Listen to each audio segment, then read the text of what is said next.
శ్రీమన్మహాభారతము 861వ రోజు. ఓం అస్మద్గురుభ్యో నమః.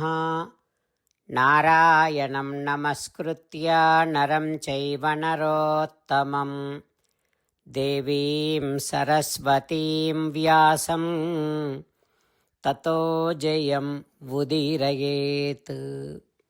శ్రీమన్మహాభారతము 3వ పర్వము, వనపర్వము లేదా అరణ్య పర్వము. అందులో 53వ అధ్యాయము.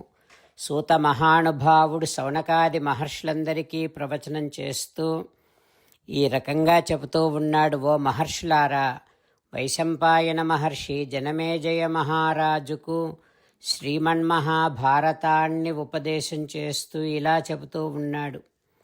ఓ రాజా, బృహదస్వ మహర్షి ధర్మరాజుకు నలమహారాజు వృత్తాంతాన్ని చెప్పే క్రమములో ఈ రకంగా చెబుతూ ఉన్నాడు. ఓ ధర్మజ, భీమమహారాజు కూతురు దమయంతి రూప, తేజస్సు, యశస్సు, సౌభాగ్యముతో, సంపదలతో తులతూగుతూ లోకములో కీర్తిని పొందింది.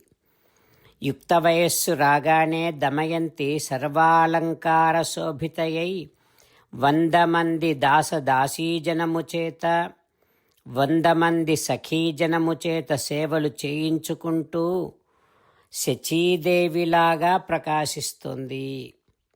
సర్వాభరణ భూషితయైనటువంటి దమయంతి ఆ సఖుల మధ్య ఒక మెరుపు తీగలాగా ప్రకాశిస్తుంది. దమయంతి అతీవ రూపసంపన్న, శ్రీరివ అయతలోచన, న దేవేషు న యక్షేషు తాదృక్ రూపవతి క్వచిత్. దమయంతి మహాలక్ష్మీదేవిలాగా విశాలమైనటువంటి నేత్రములతో అసాధారణమైన రూప సంపద కలిగి ఉంది. అంతటి రూపవతి, సౌందర్యవతి దేవతలలోనూ యక్షులలోనూ లేదనే చెప్పాలి. మానవకాంతలలో ఇంతటి సౌందర్యవతిని ఇతఃపూర్వము చూడలేదు, కనీసం వినలేదు కూడా. ఈమె సౌందర్య సంపద దేవతల మనస్సులను కూడా సంతోషపరుస్తూ ఉంది. అయితే నలశ్చ నరసార్దూలః లోకేషు అప్రతిమో భువి కందర్ప ఇవ రూపేణ మూర్తిమానభవత్ స్వయం. ఇక నలమహారాజేమో మానవ శ్రేష్ఠుడు. అతడు కూడా లోకోత్తర సౌందర్యముతో సాక్షాత్తు మదనుడే శరీరాన్ని ధరించి వచ్చాడా అన్నట్టుగా ఉన్నాడు నలమహారాజు. దమయంతి సఖులు కుతూహలముతో నలుడిని ప్రశంసిస్తూ ఉండేవారు. అదేవిధంగా నలుని దగ్గర ఉండేటటువంటి వారు దమయంతి సౌందర్య అతిశయాన్ని పదే పదే ప్రశంసిస్తూ ఉండేవారు. అట్లా ఒకరి గుణాలను మరొకరు వినటము వలన వారి వారి మనస్సులలో అన్యోన్యం ప్రతికౌంతేయ సవ్యవర్ధత హృచ్ఛయః. ఒకరియందు మరొక్కరికి ప్రేమ అంకురించింది. పరస్పరం పుట్టినటువంటి ఆ ప్రేమ క్రమక్రమంగా వృద్ధి పొందింది. ఓ ధర్మజ, నలమహారాజు ఇక తన మనస్సులో పుట్టినటువంటి కోరికను, అంటే దమయంతి కావాలి అనేటటువంటి కోరికను భరించలేక తన అంతఃపురానికి సమీపములో ఉన్నటువంటి ఒక ఉద్యానవనములో కొంత సమయం గడపటం కోసమని ఒక్కడిగా వెళ్ళాడు. ఆ తర్వాత ఏం జరుగుతుందో రేపు తెలుసుకుందాం. జై శ్రీమన్నారాయణ. జై శ్రీమన్నారాయణ.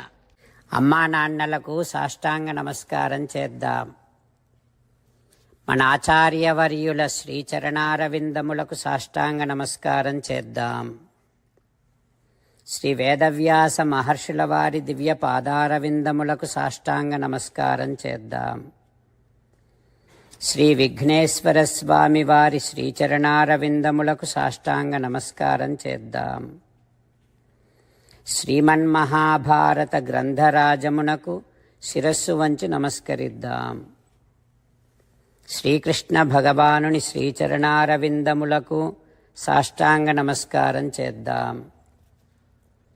మన హృదయ మందిరములోనే అంతర్యామిగా వేంచేసి ఉన్నటువంటి శ్రీమన్నారాయణుడిని సేవిస్తూ మనని మనము స్వామికి సమర్పించుకుంటున్నామనే భావనాపూర్వకముగా సాష్టాంగ నమస్కారము చేస్తూ స్వామి నామ సంకీర్తన చేద్దాం. శ్రీమన్నారాయణ నారాయణ నారాయణ శ్రీమన్నారాయణ నారాయణ నారాయణ. శ్రీమన్నారాయణుడే శ్రీకృష్ణ భగవానుడిగా వచ్చి మనందరికీ భగవద్గీతను ఇచ్చి మనందరినీ ఒక 8 పనులు చేయమని చెబుతూ ఉన్నాడు. అందుకని భగవన్ తప్పకుండా చేస్తామంటూ మనం ప్రతిరోజు ఈ రకంగా మాట ఇద్దాం. హో శ్రీమన్నారాయణ కరిష్యే వచనం తవ సర్వం శ్రీకృష్ణార్పణమస్తు. జై శ్రీమన్నారాయణ. జై శ్రీమన్నారాయణ. భక్తులకు ప్రత్యేకమైనటువంటి విజ్ఞాపన. మీకు అన్ని విషయాలలో వెంటనే మంచి ఫలితాలు రావాలి అనంటే ప్రతిరోజు 1 నిమిషం వెచ్చించి నారాయణాస్త్రాన్ని చదవండి. ఇక మీకు తిరిగే ఉండదు. నారాయణాస్త్రాన్ని పొందడానికి మీరేం చేయాలంటే నారాయణాస్త్రం అనే వెబ్సైట్కి వెళ్ళి మీ పేరు మీ ఈమెయిల్ ఇస్తే మీ ఈమెయిల్కి నారాయణాస్త్రం PDF వస్తుంది. అందులో ఒక రామాయణ శ్లోకం, ఒక గీతా శ్లోకం, ఒక విష్ణునామం ఉంటాయి. ఆ 3 కలిపి నారాయణాస్త్రం అంటాం. ప్రతి ఒక్కరికి వేరువేరు శ్లోకాలను ఇస్తున్నాం. ఆ రకంగా ఎవరి శ్లోకాన్ని వారు ప్రతిరోజు తప్పనిసరిగా చదవటం వలన ప్రతిరోజు ప్రతి 24,000 భక్తులతో ఒకసారి సంపూర్ణ రామాయణ పారాయణ, 33 సార్లు శ్రీమద్ భగవద్గీత పారాయణ, 24 సార్లు శ్రీ విష్ణు సహస్రనామ స్తోత్ర పారాయణ జరుగుతుంది. ప్రతి ఒక్కరికి అంతటి విశేష ఫలితము ప్రతిరోజు లభిస్తుంది. అందుకని మీరు మీ కుటుంబ సభ్యులు అందరూ ఒక్కొక్కరు ఒక్కొక్క నారాయణాస్త్రాన్ని వెంటనే పొందండి. జై శ్రీమన్నారాయణ. శ్రీమద్ భగవద్గీత సారాంశముగా 18వ అధ్యాయములో 65 నుంచి 69 శ్లోకముల ద్వారా శ్రీకృష్ణ భగవానుడు మనందరినీ ఒక 8 పనులు చేయమని చెబుతూ పరమాత్మ ఈ రకంగా అంటూ ఉన్నాడు. ఎవరెవరైతే నేను చెప్పిన ఈ 8 పనులు చేస్తారో వారందరూ నాకు చాలా ఇష్టమైన వారవుతారు. అప్పుడు వారిని నేను సకల పాపముల నుండి సకల దుఃఖముల నుండి విముక్తులను చేసి నా అంతటి వారిగా చేసుకుంటా, తరగని ఆనందాన్ని అనుభవింపచేస్తా. నిజమే చెబుతున్నా, ప్రమాణము చేసి చెబుతున్నా అంటూ సాక్షాత్తుగా దేవదేవుడైన శ్రీమన్నారాయణుడైన శ్రీకృష్ణ భగవానుడే మనను ఈ 8 పనులు చేయమని చెబుతూ ఉన్నాడు కనుక హో శ్రీమన్నారాయణ కరిష్యే వచనం తవ తప్పకుండా చేస్తా, నువ్వు చెప్పినట్టే చేస్తా అంటూ మనం ప్రతిరోజు దేవదేవుడైన శ్రీమన్నారాయణుడికి ఈ రకంగా మాట ఇద్దాం.